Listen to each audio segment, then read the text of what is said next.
गिनती की पुस्तक अध्याय 22 वचन 1 से लेकर 41 तक। राजा बालाक द्वारा बिलाम को भेजना।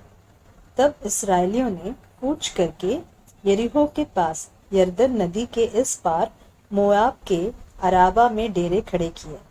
सिप्पोर के पुत्र बालाक ने देखा कि इस्राएल ने एमोरियों से क्या क्या किया है, इसलिए मोआब यह जानकर कि इस्राएली बहुत है, उन लोगों से अत्यंत डर गया, यहाँ तक कि मोआब इस्राएलियों के कारण अत्यंत व्याकुल हुआ। तब मोआबियों ने मिद्यानी पुरनियों से कहा, अब वह दल हमारे चारों ओर के सब लोगों को ऐसा चट कर जाएगा जिस तरह बैल खेत की हरी घास को चट कर जाता है। उस समय सिप्पोर का पुत्र बालाक मोआब का राजा था और इसने पतोर नगर को, जो महानद के तट पर बोर के पुत्र बिलाम के जाति भाइयों की भूमि थी, वहां बिलाम के पास दूत भेजे कि वे यह कहकर उसे बुला लाए, सुन, एक दल मिस्र से निकल आया है और भूमि उनसे ढक गई है और अब वे मेरे सामने ही आकर बस गए हैं, इसलिए आ और उन लोगों को मेरे निमित्त शाप दे, क्योंकि वे मुझसे अधिक बलवंत है।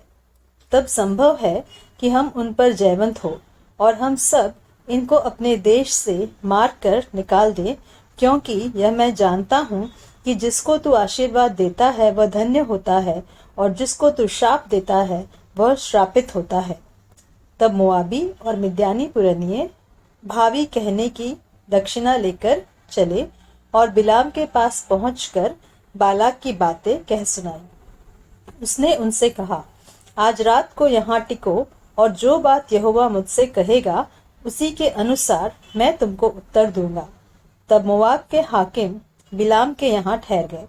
तब परमेश्वर ने बिलाम के पास आकर पूछा, तेरे यहाँ ये पुरुष कौन है? बिलाम ने परमेश्वर से कहा, सिप्पोर के पुत्र मोआब के राजा बालाक ने मेरे पास यह कहला भेजा है, सुन, जो दल मिस्र से निकल आया है उससे भूमि ढप गई है, इसलिए आकर मेरे लिए उन्हें शाप दे। संभव है कि मैं उनसे लड़कर उनको बरबस निकाल सकूंगा।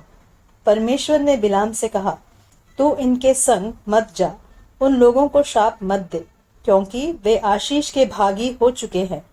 भोर को बिलाम ने उठकर बालाक के हाकिमों से कहा, तुम अपने देश को चले जाओ, क्योंकि यहोवा मुझे तुम्हारे साथ जाने की आज्ञा नहीं देता। तब मोआबी हाकिम चले गए और बालाक के पास जाकर कहा, बिलाम ने हमारे साथ आने से मना किया है।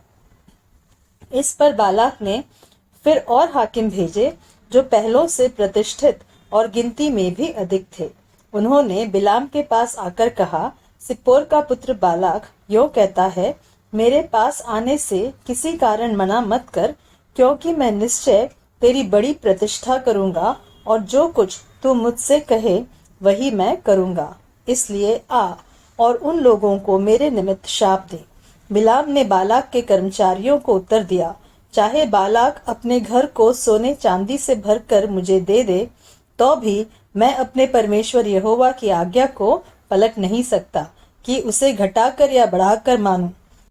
इसलिए अब तुम लोग आज रात को यहीं टिके रहो, ताकि मैं जान लूं कि यहोवा मुझसे और क्या कहता है। परमेश्वर ने रात को बिलाम के पास आकर कहा, यदि वे पुरुष तुझे बुलाने आए तो तू उठकर उनके संग जा, परंतु जो बात मैं तुझसे कहूँ उसी के अनुसार करना। बिलाम और उसकी गदही। तब बिलाम भोर को उठा और अपनी गदही पर काठी बांधकर मोआबी हाकिमों के संग चल पड़ा, और उसके जाने के कारण परमेश्वर का कोप भड़क कर उठा और यहोवा का दूत उसका विरोध करने के लिए मार्ग रोक कर खड़ा हो गया। वह अपनी गदही पर सवार होकर जा रहा था और उसके संग उसके 2 सेवक भी थे, और उस गदही को यहोवा का दूत हाथ में नंगी तलवार लिए हुए मार्ग में खड़ा दिखाई पड़ा। तब गदही मार्ग छोड़कर खेत में चली गई। तब बिलाम ने गदही को मारा कि वह मार्ग पर फिर आ जाए। तब यहोवा का दूत दाख की बारियों के बीच की गली में, जिसके दोनों ओर बारी की दीवार थी खड़ा हुआ। यहोवा के दूत को देखकर गदही दीवार से ऐसी सट गई कि बिलाम का पांव दीवार से दब गया। तब उसने उसको फिर मारा। तब यहोवा का दूत आगे बढ़कर एक सक्रिय स्थान पर खड़ा हुआ, जहां न तो दाहिनी ओर हटने की जगह थी और न बाईं ओर। वहां यहोवा के दूत को देखकर गदही बिलाम को लिए दिए बैठ गई। फिर तो बिलाम का कोप भड़क उठा और उसने गदही को लाठी से मारा। तब यहोवा ने गदही का मुंह खोल दिया और वह बिलाम से कहने लगी, मैंने तेरा क्या किया है कि तूने मुझे 3 बार मारा?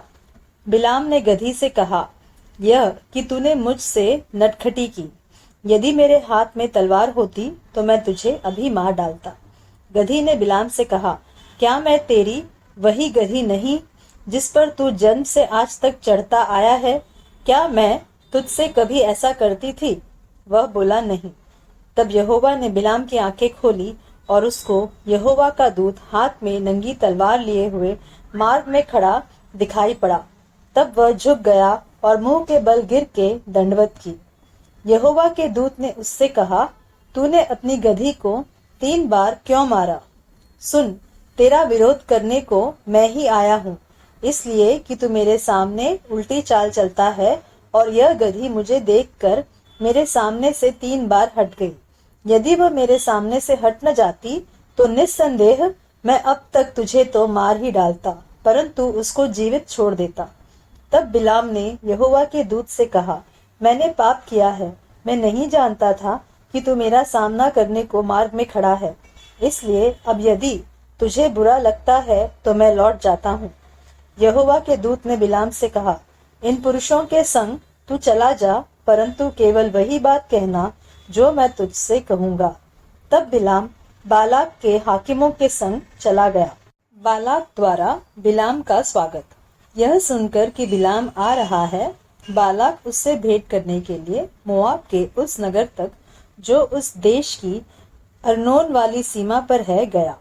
बालाक ने बिलाम से कहा, क्या मैंने बड़ी आशा से तुझे नहीं बुलवा भेजा था? फिर तू मेरे पास क्यों नहीं चला आया? क्या मैं इस योग्य नहीं कि सचमुच तेरी उचित प्रतिष्ठा कर सकता? बिलाम ने बालाक से कहा, देख, मैं तेरे पास आया तो हूँ, परंतु अब क्या मैं कुछ कह सकता हूँ? जो बात परमेश्वर मेरे मुंह में डालेगा वही बात मैं कहूँगा। तब बिलाम बालाक के संग संग चला और वे किरियत थुसोत तक आए, और बालाक ने बैल और भेड़ बकरियों को बलि किया और बिलाम और उसके साथ के हाकिमों के पास भेजा। भोर को बालाक बिलाम को बाल के ऊंचे स्थानों पर चढ़ा ले गया और वहां से उसको सब इस्राएली लोग दिखाई पड़े।